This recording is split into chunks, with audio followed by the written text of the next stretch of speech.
Number 7, how does it look in practice? Remember, we've said that we need to understand the paradigm.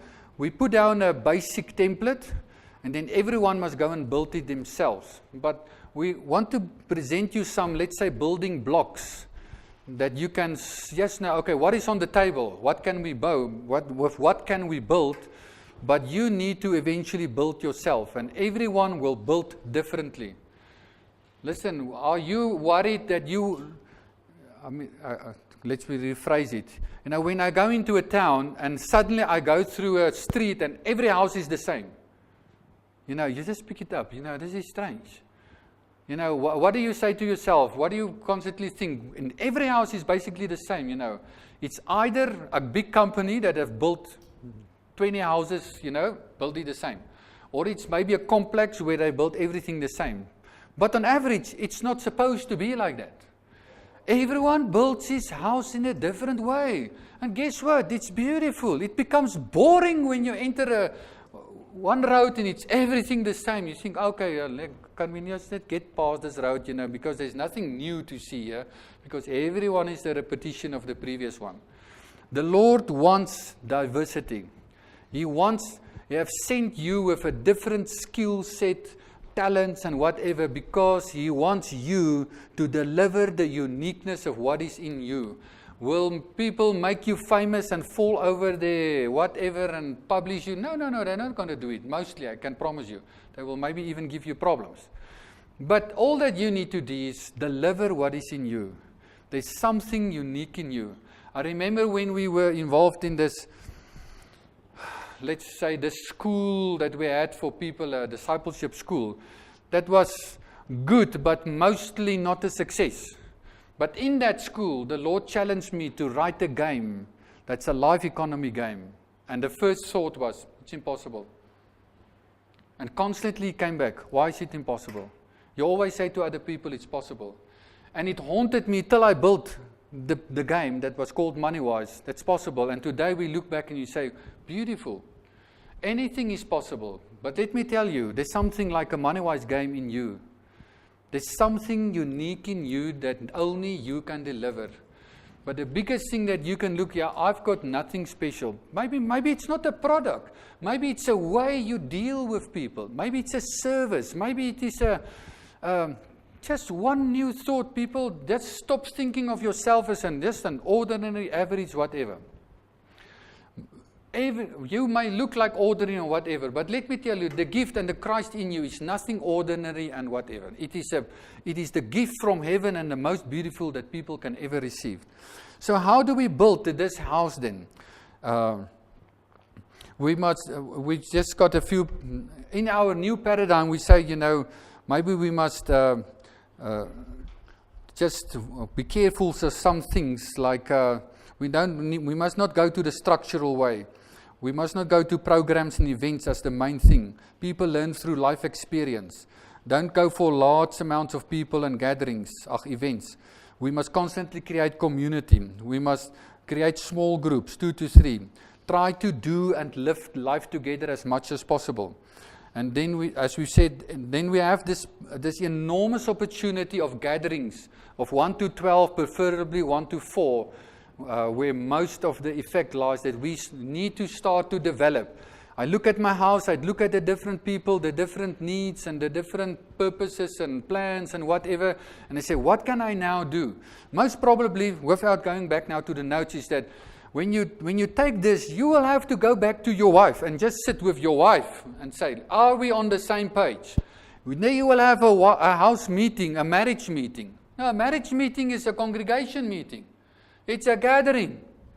You need to sit with your wife. She needs to sit with the Lord. Personal Bible study. Guess what's that? It's a gathering. Me studying the Word. It's a gathering. We sitting together. What are we going to do together? And, what is God's heart for our family? It's a gathering. And maybe you need to sit this Sunday, you and your wife, and not attend any event and have a good gathering concerning where are we as family moving. I've constantly find it, that people are totally clueless about where are we moving? Well, we're just living. Well, I know you must live and eat and, drive and whatever, but What do you want to do? What's your possibilities? I mean, people like them are in different situations. Everyone, but let's plan it. Let's sit together. Let's get agreement. That's a gathering. Okay, you most probably have to get your children in a formal gathering or maybe just at the table and start to talk about it. How do you see family? How do you see this housing? What do you think about it? Do you think you can be part of it? Whatever, because we need to talk about it. I do property and then I ask my children, what do you think about it? Do you know that you are going to be responsible for this one day? Do you think I'm busy saddling up a horse here that you're just going to kick out the door or, because I want you to take it over. But to take it over, I want you to be part of it now. I mean, not maybe taking it over, but start running with us. Start seeing with it. Let's start formulating things. Let's start sharing things so that when maybe one day I'm not there, it's not like a crisis. Oh my goodness, where is it and how's it working, and how do we rent out a house or whatever. No, this is a gathering. Me and my son, we're sitting together, we have a gathering. We talk about things from marriage to renting out houses, to finding a career or making money. It's gatherings. Going with your children on a weekend for whatever you've been last weekend. It's a gathering. It's all part of congregation life. But we cannot always just be on holidays. You must sit down and say, listen, it's now important first that we have gatherings that bring everyone on the same page. Okay, now we are on the same page.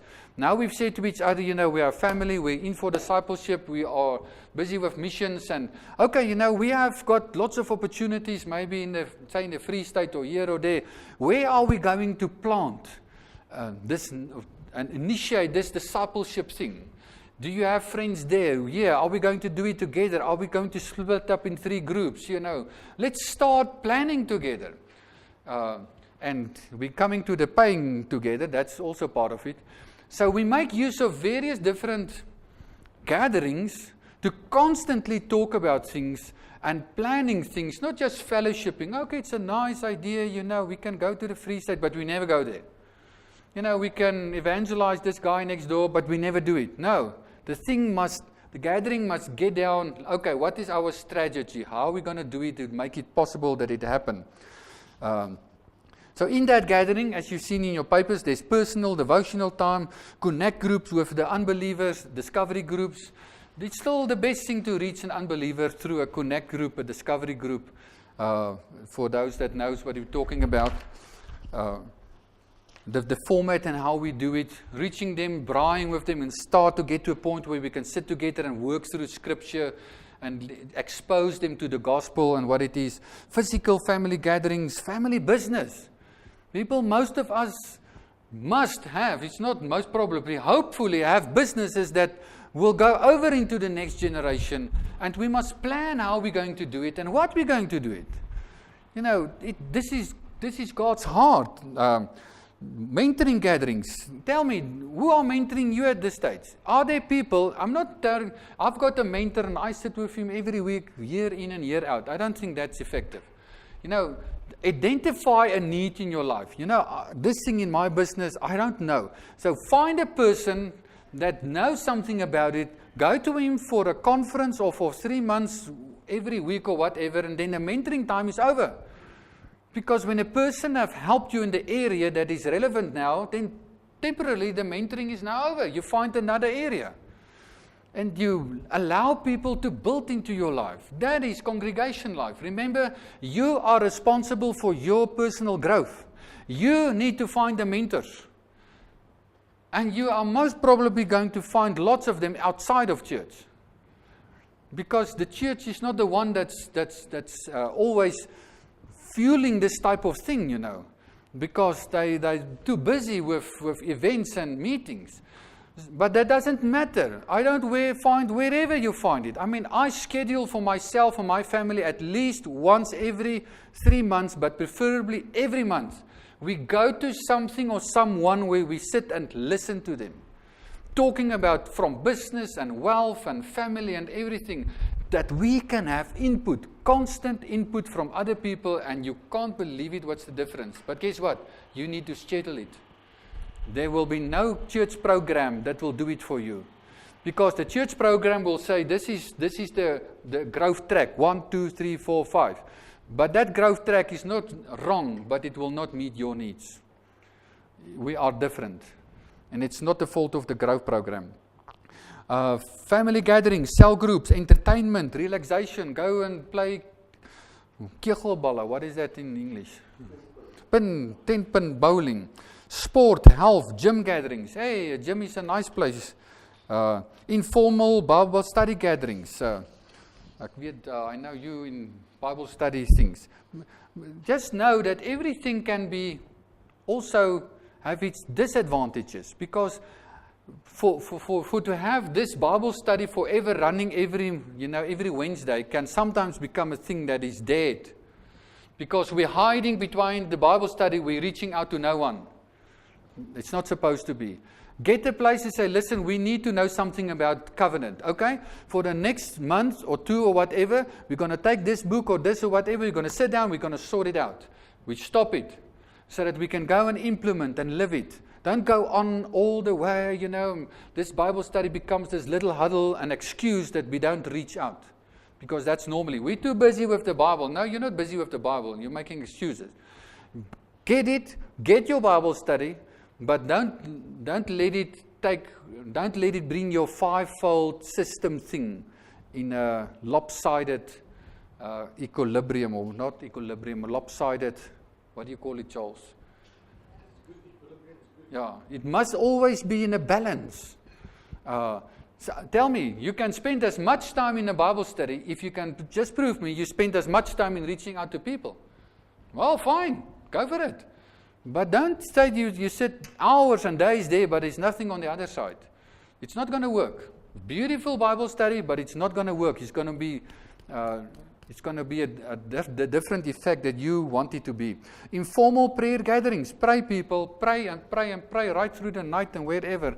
Just don't pray so much that you're not at home and your children don't have food. Okay. Mission gatherings. We get together. We plan missions. What we're going to do. Maybe we can link on to an existing mission like Gateway that's already in the schools, and we say, let's go with these people that's in the schools, and we do this and this and that and whatever. Not every house need to do it, but most probably there will be houses. Then we have the events. And the events are places where we organize a lot of people coming together. More or less we have a fivefold ministry or 2 that's functioning there for the purpose of downloading some DNA. That's wonderful and fine, but it is only a vitamin that you take in yourself and you need to go home and you need to sort it out. Therefore, you don't need events every week. If you have an event in a month, I think that's good balance. But weekly, it's problems. But get as much gatherings weekly, but be careful for events. And events can be very different things. A nice celebration every 3 months for the whole day, playing together, children, fivefold training, conferences, worship events, corporate prayer, camps. Let me tell you, Woord en Aksie camps. I want to promote them. I've been with them. Take some unbeliever to a Woord en Aksie camp, man, it will just ignite him from wherever.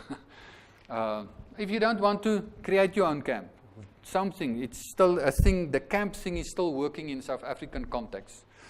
And retreats. I remember, and I must share this, I remember when I was on staff with Every Nation, I came at the September, and then there was a 3-day retreat at the end of the next month.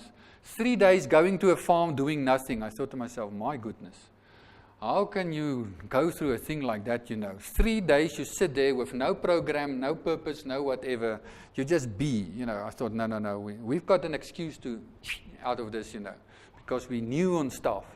So we jippoed that one. The next year we thought, no, now we must go. So we went. And I tell you, it was the best thing that I've ever been attended in my life.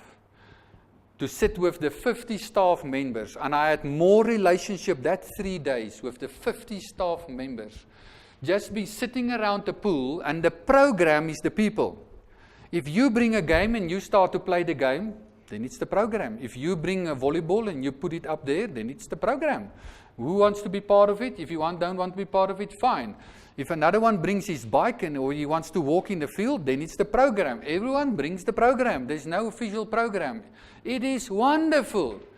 I tell you, it's better than any conference you will be ever on in your life is to organize a retreat with no program, except the program that the people bring. It's very nice because you don't need to organize anything. Because everyone brings his little program that he is very skilled in maybe, and he presents his program. Hi, I'm going on a walk, who's coming with me? And there's the program going. And that's it.